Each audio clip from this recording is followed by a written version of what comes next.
नमस्कार साथियों, सार्थक पहल बदलाव हमसे है। मैं पुनः आप लोगों का एक बार स्वागत है। हम अभी तक पढ़ चुके हैं कर्नाटक रियासत, मैसूर, आंग्ल मराठा युद्ध, आंग्ल सिख युद्ध, और अब लेके आए हैं हम यूरोपीय कंपनियों का भारत में आगमन। अब ये मान के चले कि हम मध्यकाल से पूर्ण रूप से आगे निकल चुके हैं और अब हम कहां पहुंच गए हैं? आधुनिक काल की। कभी कभी ये क्वेश्चन पूछा जाता है कि भारत ने आधुनिक काल में प्रवेश कब किया था? कुछ लोग बोलते हैं औरंगजेब की मृत्यु के बाद 1707 में। ऐसा क्यों हुआ होगा भाई? ऐसी कोई तारीख फिक्स है नहीं। कुछ बोलते हैं ब्रिटिश कंपनियों या यूरोपीय कंपनियों का भारत में आगमन, यूरोपीय कंपनियों का भारत में आगमन, ठीक, इससे आधुनिक काल की शुरुआत होती है।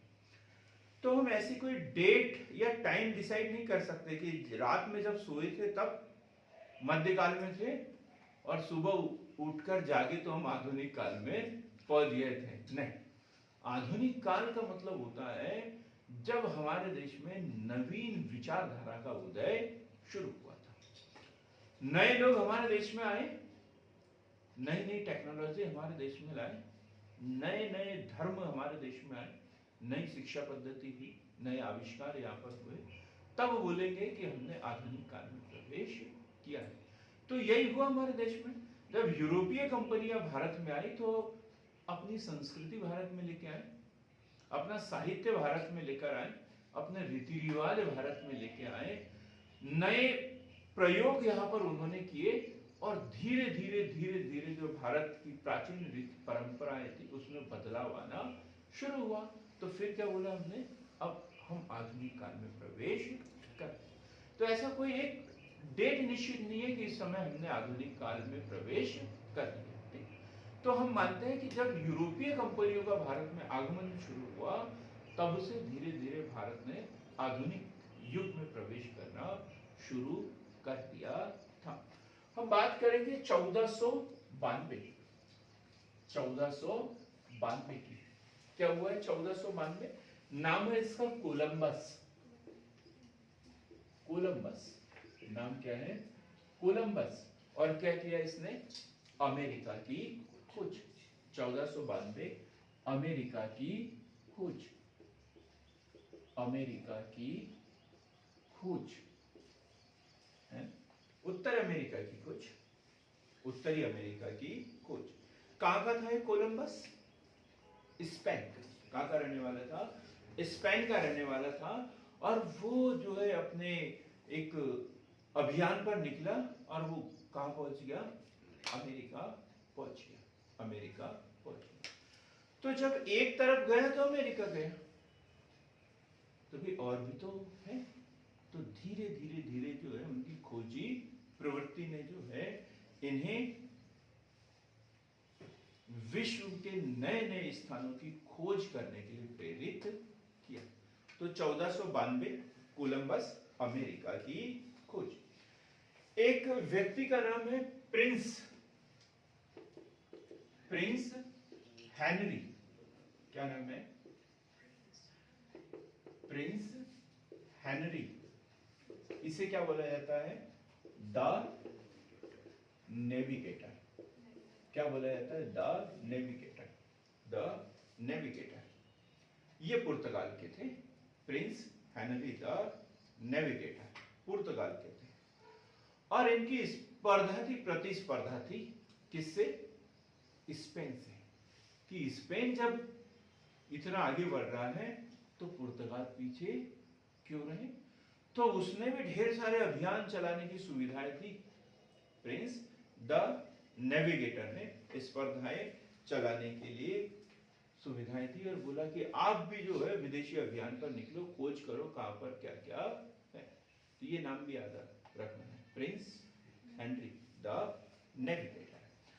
अब हम बात करते हैं 1453, इससे पहले की, कि इन सब की जरूरत उन्हें क्यों पड़ी।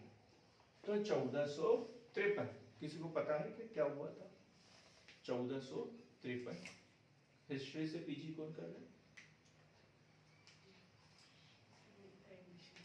अभी आपने एडमिशन ले लिया, क्या बात है। देखो पहले हमारे सिलेबस में था ये पीएससी के, अब नहीं है। तो 1493 कुस्तुनतुनिया पर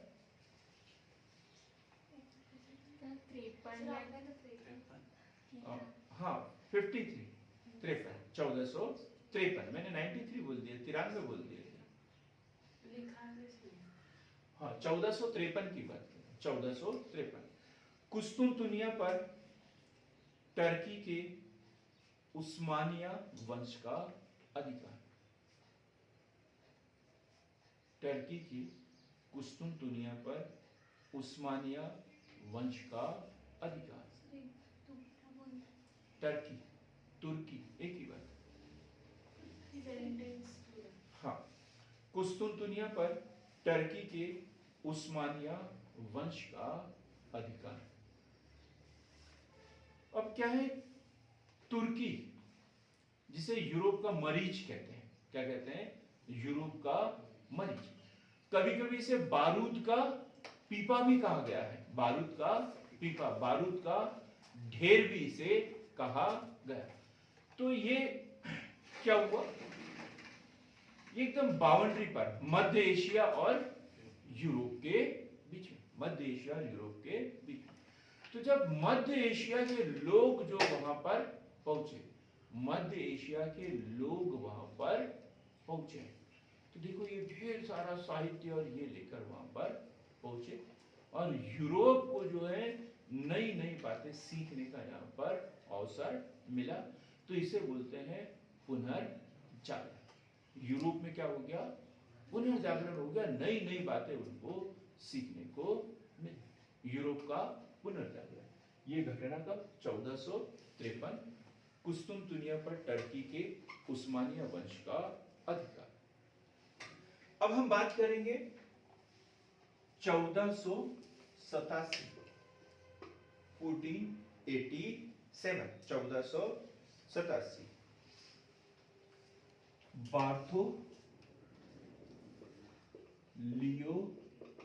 बार्थोलियो डियास, ऐसे ढेर सारे नामों से इसे जाना जाता है, बार्थोलियो डियास। ये क्या हुआ, इसने भी एक कोशिश की कि इधर कहीं हम पहुंचे। तो ये क्या, उस समय रास्ते थे नहीं, है ना, तो स्थल मार्ग से व्यापार होता था पहले। भारत से व्यापार तो पहले से होता था, लेकिन कहां से, स्थल मार्ग से होता था। मध्य एशिया से होते हुए भारत की ओर आते थे, चाइना होते हुए आना पड़ता था, रेशम मार्ग वगैरह पर इधर से होते हुए आना पड़ता था। और उस समय इतनी सुविधा तो थी नहीं, ट्रेन वगैरह तो थी नहीं, है ना, पैदल चलना होता था। तो इतनी दूर तक व्यापार करना थोड़ा सा क्या हो जाता था, एकदम कठिन। तो ये क्या हुआ, समुद्री मार्ग से अफ्रीका महाद्वीप का चक्कर लगाते हुए केप ऑफ गुड होप ये इधर से आया, और ऐसा ऐसा होते हुए ये भारत की इधर की ओर पहुंचा। तो ये क्या हुआ, दक्षिण अफ्रीका तक पहुंचा, दक्षिण अफ्रीका तक, केप ऑफ गुड होप तक पहुंचा। और वहां जब देखा उसने, यार आगे तो समुद्र ही समुद्र है, अफ्रीका के कोने तक पहुंचा, केप ऑफ गुड होप तक वहां तक पहुंचा, और उसको क्या लगा, यहां तक तो समुद्र ही समुद्र है। वो क्या हो गया, वापस चला गया। लिखेंगे इसे, तो बार्थोलोमेव डियास, आशा अंतरीप, केप ऑफ स्टॉर्म जिसे कहते हैं, केप ऑफ स्टॉर्म तक पहुंचा, और ये इसने यहीं पर अपना अभियान खत्म कर दिया। और इसके बाद में किसकी बात करेंगे हम, वास्को डी गामा। इसके बाद में 1498 उन वास्को डी गामा, उस स्थान का नाम ही वास्को डी गामा हो गया जहां पर ये पहले पहुंचा था, Vasco da Gama. Cape of good Hope, Cape of good Hope, पहले उसका नाम क्या था, Cape of Star, Cape of Star. फिर क्या नाम रखा उसका, आशा का अंतरिक्ष, आशा का अंतरिक्ष। अंतरिक्ष किसे कहते हैं? अंतरिक्ष किसे कहते हैं? भूमि का वो भाग जो इस तरीके से पानी में निकला हुआ हो। तो उसको ऐसा लगा कि ये आशा का अंतरिक्ष है, क्योंकि यहाँ से जाके हम इधर की दुनिया भी देख सकते हैं। तो ये उसको ऐसा, उसने इसका नाम good, Cape of good Hope रखा था। मैं अब यहाँ से, ये केप की तरह दिख रहा है, टोपी की तरह ऐसे, तो टोपी की तरह इसलिए केप ऑफ गुड होप, आशा का अंतरिक्ष, कि यहाँ से हम आगे भी इधर नई दुनिया की खोज कर सकते हैं। और कौन आया? Vasco da Gama. Cape of good Hope मार्ग से 90 दिन की यात्रा पर आया, 90 दिन की यात्रा पर आया। केरल के शासक जमोरिन, और किससे मिला ये?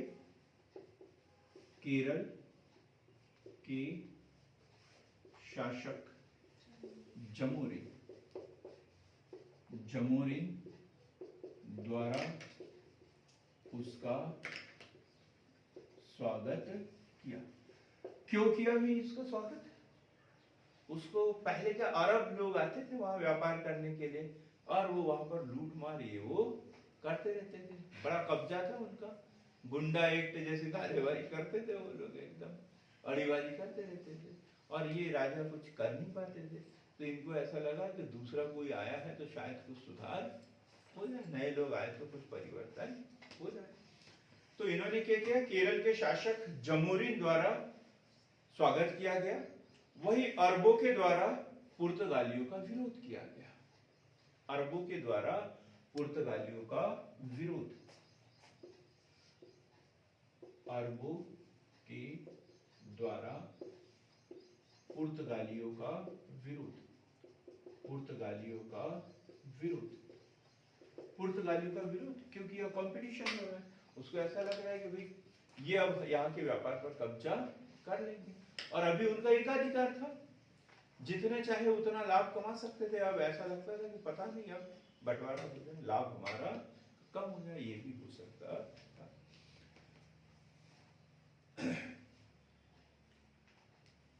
और पुर्तगालियों का जब अरबों द्वारा विरोध किया तो उसे कोठी बनाने की अनुमति नहीं थी, कोठी बनाने की अनुमति नहीं।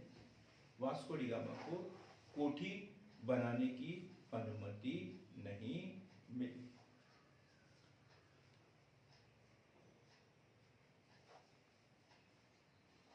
और वापस चला गया वास्को डी गामा। लेकिन अब क्या हुआ? उसे एक साथी मिला था, अब्दुल मानिक, अब्दुल मानिक, ये भी याद रखना, अब्दुल मानिक। ये क्वेश्चन पूछे जाते हैं, है ना? अब्दुल मानिक कौन था? अब्दुल मानिक गुजराती व्यापारी था, एक गुजराती व्यापारी था जिसने जो केप ऑफ गुड होप से उसके साथ में था, वो उसे भारत लेकर गया था। तो अब्दुल मानिक गुजराती यात्री था जो पुर्तगालियों का पथ प्रदर्शक था, पुर्तगालियों का पथ प्रदर्शक था, पुर्तगालियों का पथ प्रदर्शक था।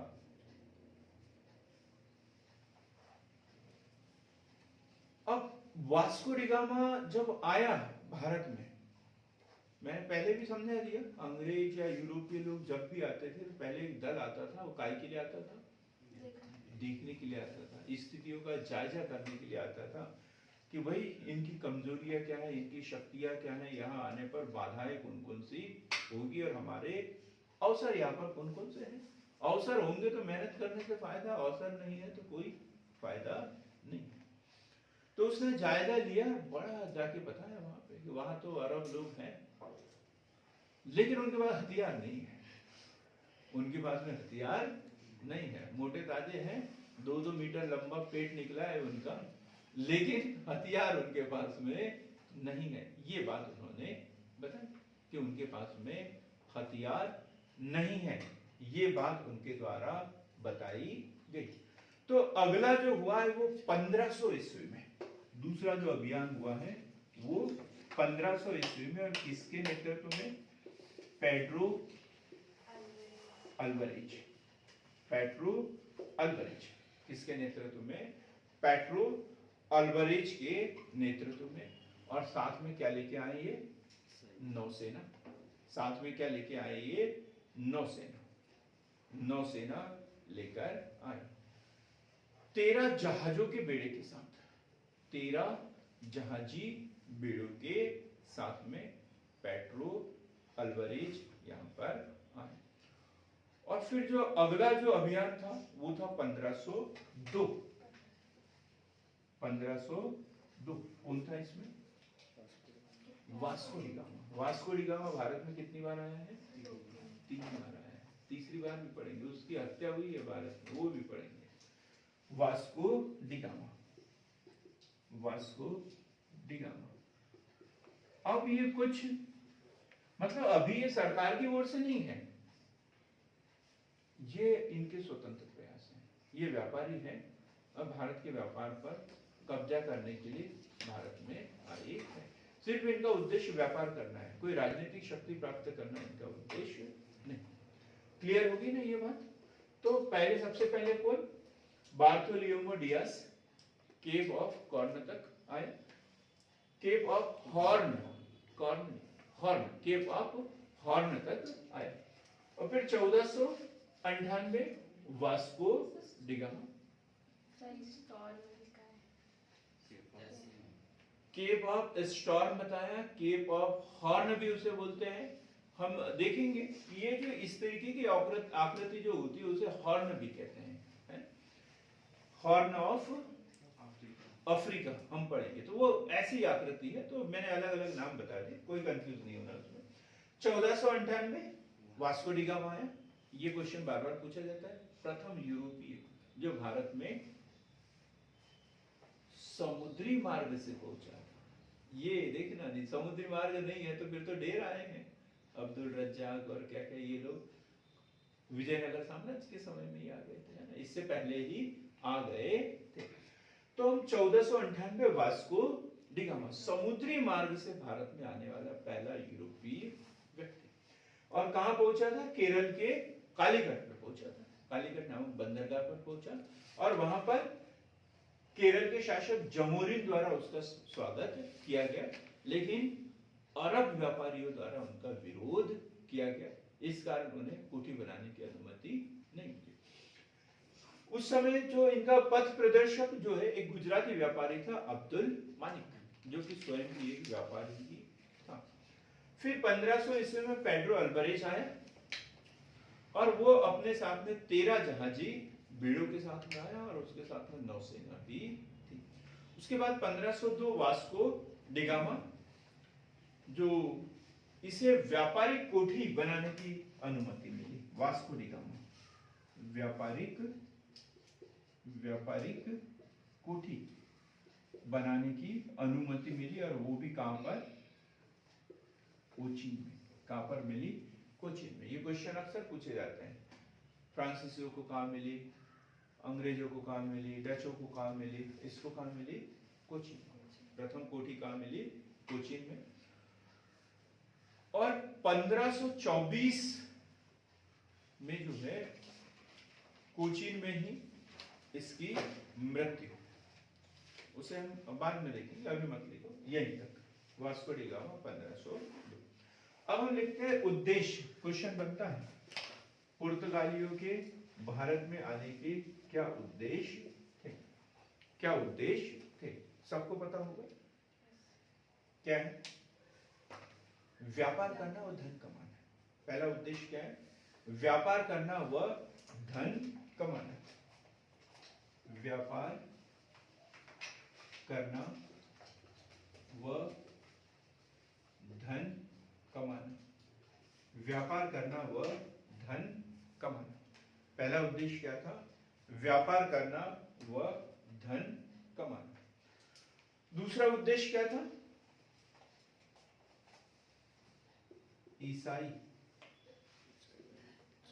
ईसाई धर्म का प्रचार करना। ईसाई धर्म का प्रचार करना। ईसाई धर्म का प्रचार करना। फिर है अरबों तथा वेनिस के व्यापारियों का प्रभाव। अरबों तथा वेनिस की व्यापारियों का प्रभाव भारत से कम करना। ये तीन मुख्य उद्देश्य थे। व्यापार करना और धन कमाना, ईसाई धर्म का प्रचार करना, अरबों तथा वेनिस के व्यापारियों का प्रभाव भारत से कम करना। अब जब भारत में आ ही गए तो फिर संख्या में तो कम थे, तो अब क्या करेंगे? संख्या में कम थे, संख्या बढ़ाना था इनको, तो इन्होंने विवाह की नीति अपनाई। ये आते थे, भारतीय महिलाओं से विवाह करते थे और विवाह के माध्यम से अपनी संख्या भी बढ़ाना चाहते थे और अपने प्रति लोगों का जन समर्थन भी बढ़ाना चाहते थे। यदि कोई एक व्यक्ति का विवाह हो जाए तो जिस महिला से विवाह हुआ है उसके चाचा, उसके ताऊ, उसकी बहन, उसके भाई, उनके ससुराल पक्ष के लोग, सब लोग क्या हो जाएंगे? उनके समर्थक हो जाएंगे। फिर उनको जमीन खरीदने का, जैसे आधार कार्ड बन जाएगा, जाति प्रमाण पत्र बन जाएगा, जमीन खरीदने का अधिकार, सब कुछ उनको मिल जाएगा। तो उन्होंने ये नीति अपनाई थी, वैवाहिक संबंधों की नीति। ठीक, तो लिखेंगे इन लोगों ने भारत के लोगों से विवाह कर धर्म परिवर्तन की कोशिश की। और किससे संघर्ष हुआ इनका?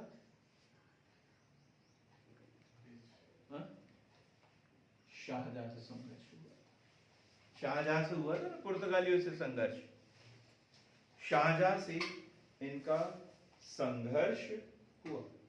शाहजहां से संघर्ष भी हुआ या शाहजहां ने इसका विरोध किया था। शाहजहां वाला वीडियो देखो तो पता चलेगा कि हमने पढ़ा है कि नहीं।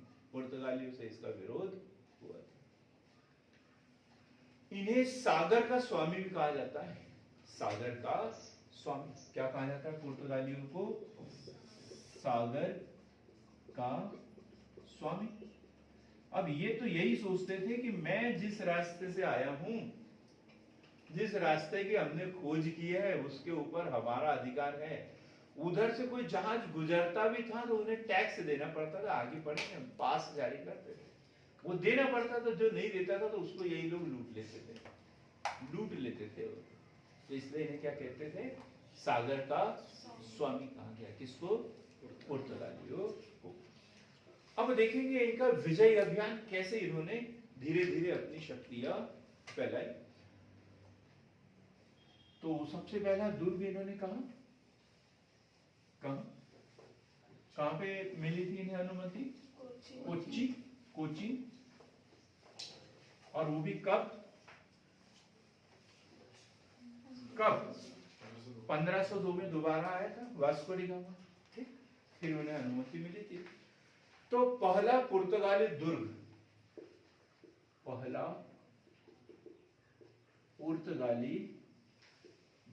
कहां पर? कोच्चि। और कब? वो भी 1503 में। 1503। क्या नाम था इस कंपनी का?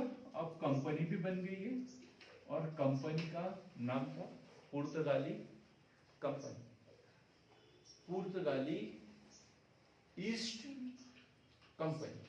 क्या नाम है इसका? इस्तादो दी इंडिया। इस्तादो दी इंडिया। इस्तादो दी इंडिया। इस्तादो दी इंडिया। ये याद रखना है हमें। ये हर कंपनी का नाम अलग अलग है। हमें तो सिर्फ ईस्ट इंडिया कंपनी का नाम मालूम है, जो किसकी थी? ब्रिटेन की थी।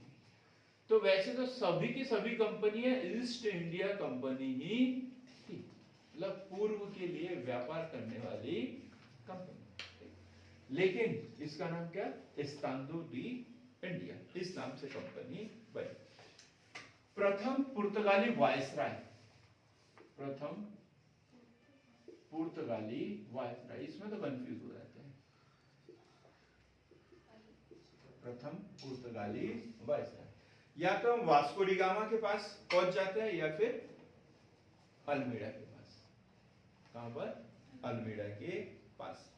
तो यदि अल्मीड़ा के पास पहुंच रहे तो सही है, नहीं तो फिर वास्को डी गामा के पास पहुंच रहे तो फिर क्या है, गलत है। हमने पहले बताया वो निजी व्यापारी था, वो कोई कंपनी वगैरह गठित की थी क्या उसने, बिल्कुल भी नहीं। एक नाम आता है अल्बुकर्क, तो इसमें भी हम फ्रांसिस ये इसके विषय में कंफ्यूज हो जाते हैं, कोई पुर्तगालों का प्रथम वायसराय कौन रहा होगा, अल्बुकर्क रहा होगा, तो भी गलत। तो सबसे पहला पुर्तगाली वायसराय जो था वो था फ्रांसिस्को दी अल्मीड़ा,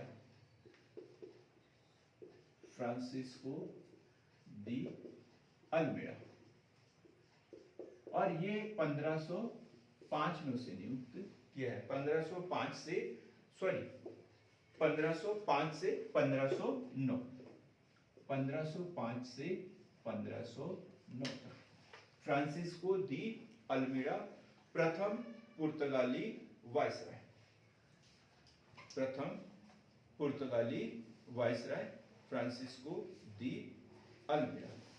कौन सी नीति अपनाई गई, ये क्वेश्चन पूछा जाता है। Blue water policy, blue water policy इनके द्वारा अपनाई गई। कौन सी, blue water policy, blue water policy. समुद्री डाकू भी कहते थे, समुद्री डाकू भी इन्हें कहा जाता था। समुद्र के स्वामी या सागर के स्वामी भी इसे कहते थे। क्यों, क्योंकि इन्हें टैक्स देना होता था, उस एरिया में किसी को जाने नहीं देते थे, और कोई गलती से चला जाए तो उसको क्या कर देते थे, ये लोग लूट लेते थे, और फिर बोलते थे कि भाई वहां जाना है तो हमें टैक्स दे दो, और यदि कोई लूट लेगा तो फिर उसकी कोई गारंटी नहीं, ये लूटते यही थे। लेकिन जिसके पास में इनका पास होता था उनको कोई लूटता नहीं था। ठीक, अभी भी यही होता है ना, यदि हमने रॉयल्टी ले ली, यदि रेत का परिवहन कर रहे हैं, रॉयल्टी ले ली, तो फिर आगे बढ़ते जाओ, और रॉयल्टी नहीं है तो फिर कोई भी खड़ा हो जाएगा, बोलेगा रॉयल्टी नहीं है साहब, लाओ 5000 दिए, दूसरी जगह गए लाओ 5000 देना ही पड़ेगा है? लेकिन रॉयल्टी लेना था। ठीक, अब हम बात करेंगे वास्तविक संस्थापक जो है, प्रथम पुर्तगाली वायसराय और उसके बाद वास्तविक संस्थापक, वास्तविक संस्थापक, और ये है Alfonso de Albuquerque, Alfonso de Albuquerque, Albuquerque, Alfonso de Albuquerque, और ये है 1509 से 1515, 1509 से 1515 तक 6 साल का इनका शासन। 1509 से 1515 इन्होंने जो विवाह नीति, मैरिज पॉलिसी, विवाह नीति, विवाह नीति, मैरिज पॉलिसी, अभी बताएं, भारतीय महिलाओं से विवाह करना, भारतीय महिलाओं से विवाह करने वाली नीति इन्होंने अपनाई थी।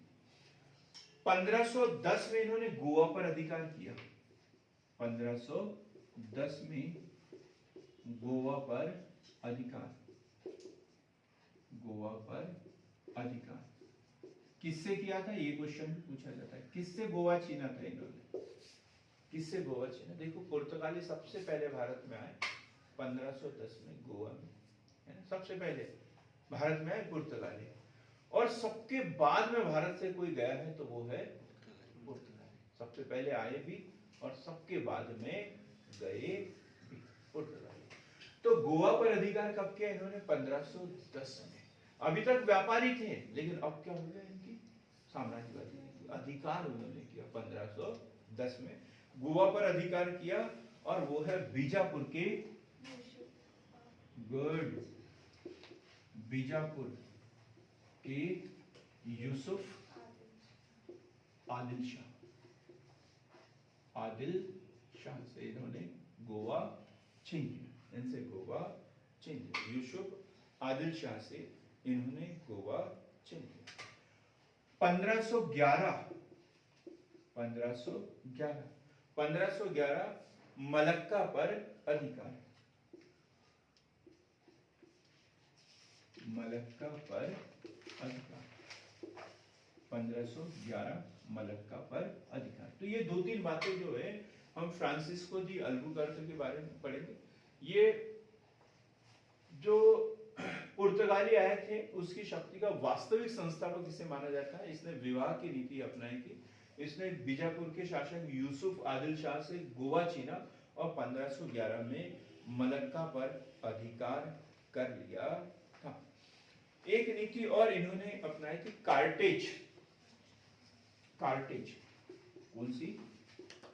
कार्टेज ऑफ आर्मीडा काफिला, आर्मीडा काफिला। इसे संक्षेप में हम इतना ही पढ़ेंगे, कार्टेज। क्या पढ़ेंगे? कार्टेज। एक तरीके का पास होता था कार्टेज। यह कार्टेज को हम क्या बोलेंगे? परमिट। परमिट, कार्टेज या परमिट। ये क्वेश्चन पूछा जाता है, कार्टेज क्या है करके। जैसे मुगलों के समय में दस्तक होता था, ऐसे इन्होंने क्या? कार्टेज। कोई भी भारतीय या अरबी जहाज पुर्तगालियों से कार्टेज लिए बिना अरब सागर नहीं जा सकता था, अरब सागर नहीं जा सकता था। कार्टेज के लिए शुल्क देना होता था, कार्टेज के लिए शुल्क देना होता था। क्लियर एकदम? कार्टेज के लिए शुल्क देना होता था। कार्टेज मतलब एक परमिट लेना है, और परमिट की आपको पैसे देना पड़ता था, रसीद कटाना पड़ता था, और उसके बगैर वहां पर जा नहीं सकते थे। काली मिर्च और काली मिर्च और गोला बारूद के व्यापार पर, गोला बारूद के व्यापार पर इन्होंने प्रतिबंध लगा दिया था, प्रतिबंध लगा दिया था। 1515 हारमुज पर अधिकार, 1515 ईस्वी हारमुज पर अधिकार, हारमुज पर अधिकार। चूंकि पुर्तगालियों के किससे संघर्ष हुए? डचों से, अंग्रेजों से संघर्ष हुए। तो हम डिटेल में आगे पढ़ते रहेंगे एक एक शक्ति के साथ में। हम इसे थोड़ा सा पढ़ेंगे और यही इसको खत्म करेंगे। इसके बाद में नीनो डी कुन्हा, अगला कौन है? Nino da Cunha, Nino da Cunha की बात करेंगे। तो इन्होंने क्या किया? गोवा को अपनी राजधानी बनाया, गोवा को अपनी राजधानी बनाया।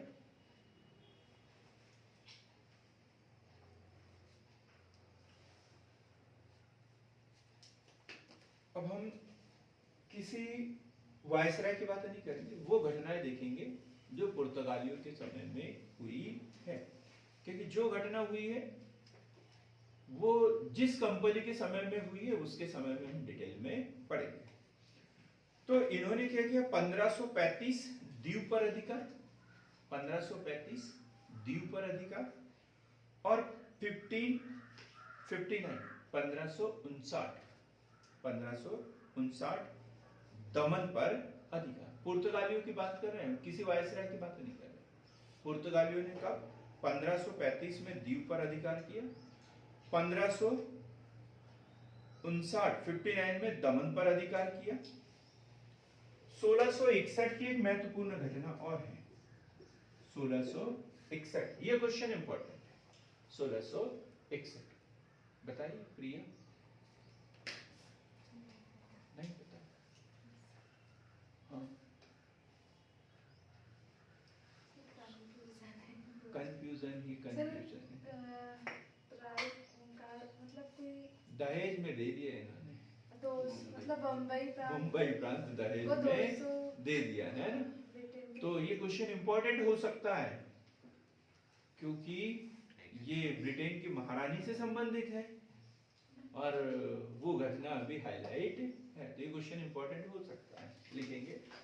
1561 ईस्वी में इंग्लैंड के राजा चार्ल्स को दहेज के रूप में पुर्तगालियों से बंबई प्रांत प्राप्त हुआ, दहेज के रूप में दे दिया उसे बंबई।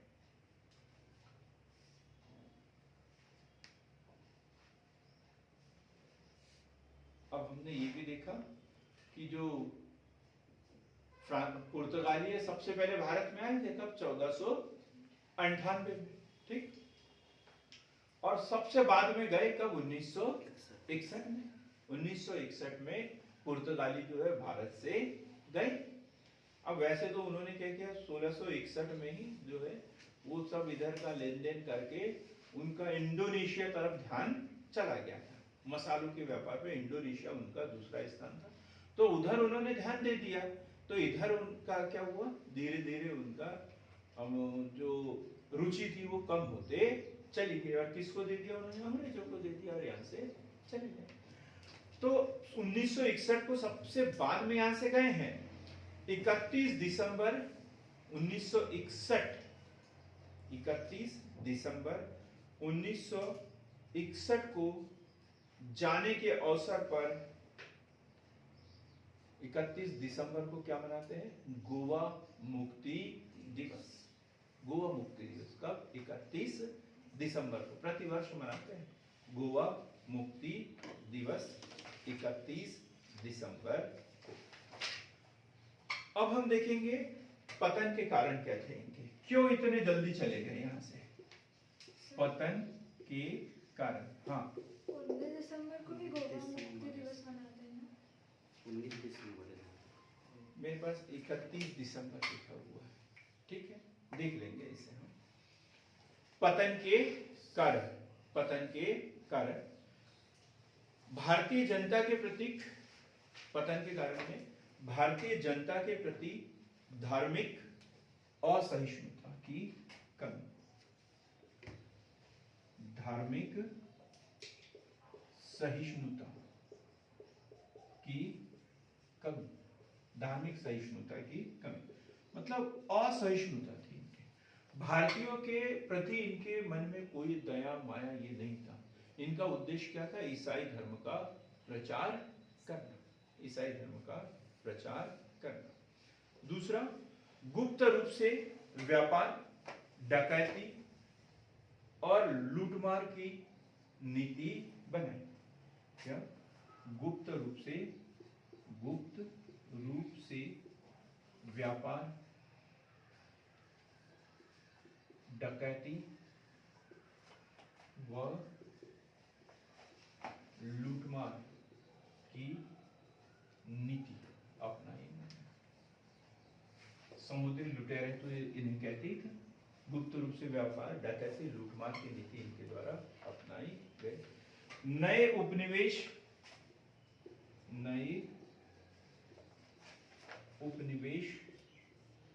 ब्राजील की खोज, नए उपनिवेश ब्राजील की खोज, नए उपनिवेश ब्राजील की खोज, ब्राजील के ऊपर इनका ध्यान गया, ब्राजील की खोज।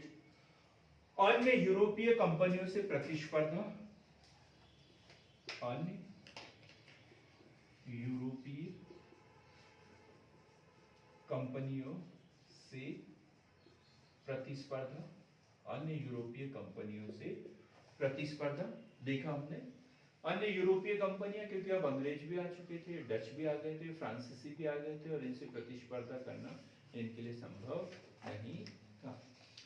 अपर्याप्त व्यापारिक तकनीक, अपर्याप्त व्यापारिक तकनीक, अपर्याप्त व्यापारिक तकनीक। पुर्तगीज व्यापारियों पर पुर्तगाली राजा का अधिक नियंत्रण था, अधिक नियंत्रण था। तो ये जो व्यापारी थे, इनको कोई अधिकार नहीं थे निर्णय लेने के संबंध में। जो भी आदेश आता था वो कहां से आता था? पुर्तगाल से आता था। तो ये निर्णय लेने में क्या लेट हो जाते थे, और हमेशा फिर इनको दिक्कतों का सामना करना पड़ा। और ध्यान इनका कहां चला गया? ब्राजील की ओर। ब्राजील भारत से भी बड़ा देश क्षेत्रफल में, तो उन्होंने, तो फिर इनकी रुचि जो है धीरे धीरे यहाँ पर कम होते चली गई, और गोवा तक ये सीमित होकर रह गए। और 1961 में जब भारत आजाद हुआ, उसके बाद में ये गोवा से गए थे। और गोवा मुक्ति दिवस कब, क्या बताएं? 19 दिसंबर। पहले गलत हो गया था मेरे से, 31 दिसंबर बोला, इसे सही करके 19 दिसंबर कर दें, 19 दिसंबर। अब हम देखेंगे पुर्तगालियों की भारत को देन क्या है। पुर्तगालियों की भारत को देन, पुर्तगालियों की भारत को देन। इसमें से क्वेश्चन प्री के लिए भी इंपॉर्टेंट है और मेंस के लिए भी इंपॉर्टेंट है कि पुर्तगालियों से भारतीयों ने क्या सीखा। तो सबसे पहले तो एक वो चीज जिसके लिए हम पुर्तगालियों को हर दिन सुबह शाम दोपहर टॉयलेट जाते समय कभी भी दोष दे सकते हैं। क्यों? तंबाकू की खेती। तो क्या है? तंबाकू की खेती, तंबाकू की खेती। क्यों? आज भी लोग बोलते हैं यदि कभी किसी से कुछ नहीं मांगा हो और मांगने की आदत डालना हो तो तंबाकू खाना सीख लो। तंबाकू खाना सीख लोगे तो लोगों से मांगना भी सीख लोगे। और ये किसकी देन है? पुर्तगालियों की देन है। पुर्तगालियों की देन तंबाकू की खेती। फिर जहाज निर्माण, जहाज निर्माण, वो जहाजी बेड़े के साथ में भारत में आए थे। जहाज निर्माण हमने उनसे सीखा।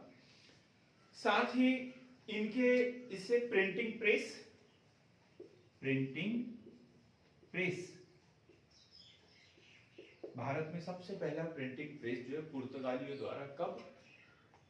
1556 में गोवा में स्थापित किया था। 1556 गोवा में, 1556 गोवा में। वैसे प्रिंटिंग प्रेस के जनक गुटेनबर्ग है ना, लेकिन भारत में कौन लेके आए?